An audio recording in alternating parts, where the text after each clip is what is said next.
Okay, well, going back to when I first qualified, I very foolishly took my first job in a practice entirely on my own. It was a branch practice, no one there to support me. And even more foolishly, I bought the practice 15 months later. And I'll never forget one morning I opened a letter on the mat and it was an allegation of dental negligence. 40 odd years ago, touch wood, it's never happened since, may still happen in the future. But I never ever will forget that moment of opening and reading that letter. And in my role as head of the DDU up until the end of March when I retired from that role, I used to speak to about 350 dentists a year on the helpline, some of whom were really upset as to what was happening. And that experience and that memory of what happened served me well to try and empathise with them, and the objective being that they felt a bit better at the end of the call than right at the beginning of it. So that was the start of it. I then got involved in foundation training quite early on in my career. And the very natural part of that was risk management, teaching newly qualified dentists how to risk manage their practice. And again, that led further into the dento-legal world. I did a postgraduate qualification, was lucky enough to get a job with the DDU, and the rest, as they say, is history. What I've learned from it is that dentistry is absolutely a people business. There are 4 domains to the foundation training curriculum, so it's clinical, professionalism, management and leadership, and importantly communication. And all of those 4 things together make the competent practitioner. And people who have that composite skill set are less likely to receive complaints than others. In terms of whether I'd recommend it as a career, I've had a fabulous career. I've really enjoyed helping my colleagues and recommend it to colleagues in other ways as well. There are lots of ways you can involve yourself in the dental-legal world, not just in the role that I've had, doing expert work, etc. So yeah, highly recommend it. Perhaps as a portfolio career and still enjoy your dentistry along the way.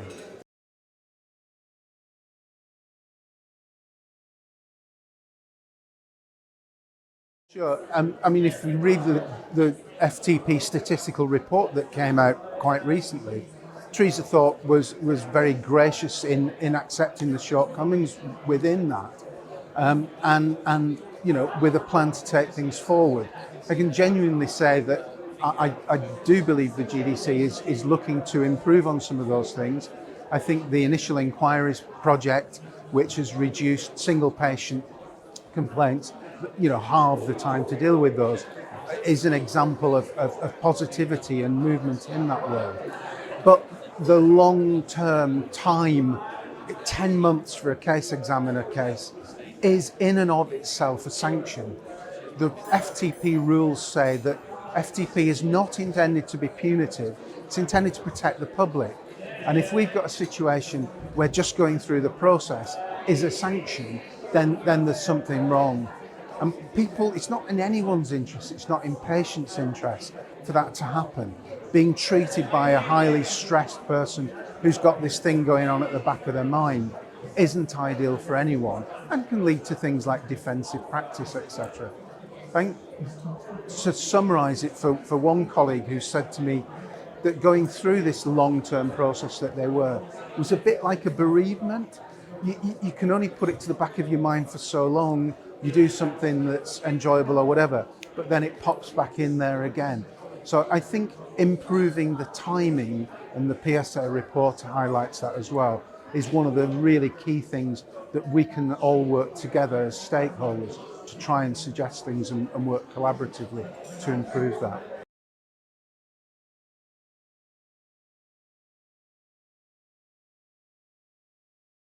I think everyone would get on board with the objectives of improving, you know, speed, fairness, a non-adversarial or less adversarial process.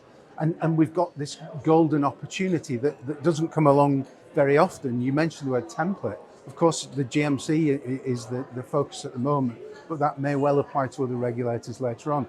So while it's a golden opportunity, it's really important that we get it right. I think there are some things of concern. We just talked about the timeline for the fitness to practice sword of Damocles hanging over people. One of the concerns is that not only the regulator can appeal these things, the PSA can appeal these things, and we don't want further layer upon layer, which may actually make things take longer. Another example, I think, is the removal of the 5-year rule. We've long argued with the council that look at the GMC, they've got this very sensible 5-year rule, which means that, unless in exceptional circumstances, we shouldn't be dredging up old cases for some very practical reasons. Fairness, it's really difficult to find the evidence, and for people who remember what went on all this time ago, the distance in time is such that that's the case. People have moved on, people have revalidated, etc. So I think that would be a really retrograde step.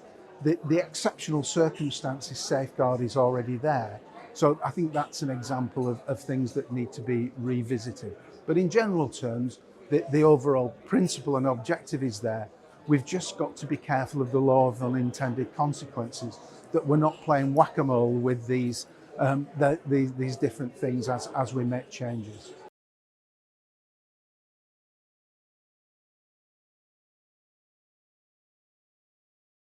I think it's multifactorial. I might challenge you on the number of serious concerns. We've definitely seen a rise in the number of complaints, but what's serious is a whole other conversation, and that goes to the heart of FTP and what we're sending forward and all the rest of it. But dealing just with the increase in numbers, I mean, you at the GDC have seen a 26% hike in the number of concerns that you're dealing with, and then again that goes to the time frames. I think if I go right back to the beginning, and we were talking about a people business. When I first qualified in 1984, standards at the time, the equivalent of standards for dental team, said it's discreditable to the profession of dentistry to canvass, i.e. to advertise for patients. Now, fast forward to where we are now, we take it for granted.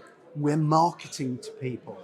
If you go on your own website, there's a study, GDC funded study, or annual retention fee funded study, which actually is done by Ipsos Mori, and it looks at the patient as a consumer or the patient as a patient. And there's a shift in that bar of trust when patients are in consumer mode. They know the difference, but they also look differently at that healthcare professional who's delivering that. And I think we ignore that at our peril. So if we market to people, we must expect it to change their behaviour, because that's the point of marketing. So I think there are lots of things involved in it. We've got to get a bit more, if we're getting commercial in our dealings with patients, we've got to be commercial in our customer service, for want of a better word, and take complaints as feedback to be learned from in the way that commercial businesses do.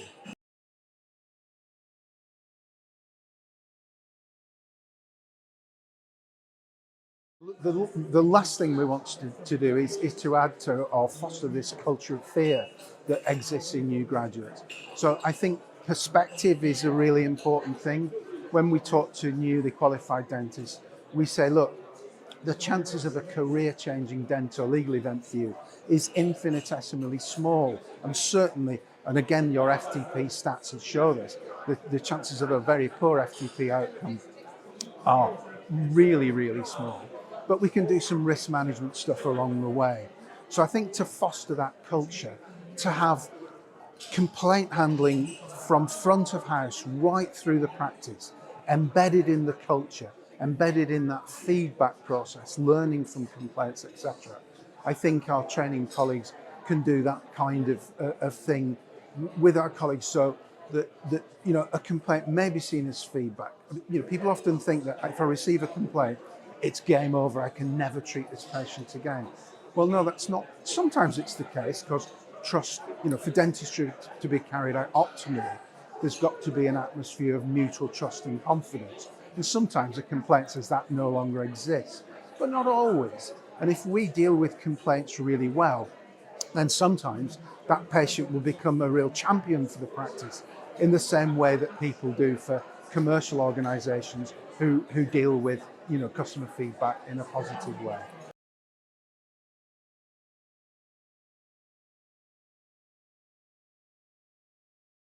Okay. I mean, I think it's back to the first answer. That letter on that mat, we know how that feels, and we understand and we empathise. I spoke to a colleague only yesterday who hadn't even received the complaint yet, but thought one was coming and was really upset. And I'm really glad that she called us up and we were able to chat it through. And I'm pleased to say she felt better at the end of it. By the way, call us as often as you like, your subscription doesn't increase. So that's a key one. But I think the first thing is seek advice early. You know, don't be ashamed of things. Don't bury your head in the sand. Use support networks, which we can certainly put you in touch with. Talk to family and friends, and who will be supportive. And that's an absolute key thing. It's really, really important. We've introduced, I say we, DDU, I'm still do some consultancy work for them, but a mechanism whereby if someone has an FTP case, their advisor will offer them a Teams call, such that you can put a face to a name and there's that human support there. So that's really, really important. In terms of advice to those who are prosecuting these things or dealing with them, it's remember that there's a human being on the other side of all of this. Some complaints are vexatious. Some patients our colleagues are on the front line at the sharp end. There are a lot of angry patients out there. So keep things in perspective. And I think that's a really important thing.